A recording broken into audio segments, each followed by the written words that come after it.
Sa mga susunod na eksena, tahimik ngunit matatag na inutos ni Yeonjo kina Myung-suk at Chun-sung na isara ang Jung-jae.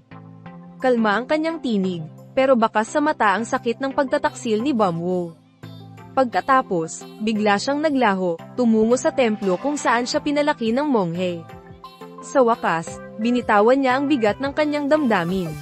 Habang nangyayari ito, galit na hinarap ni Myung-suk at Chun-sung si Bum-woo.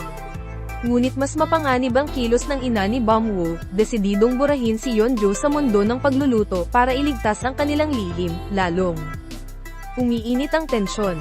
Banta ni Bum-woo, baka tuluyang mawala ang Jung-jae. Hinarap siya ni Chun-sung, nangangailangan ng sagot.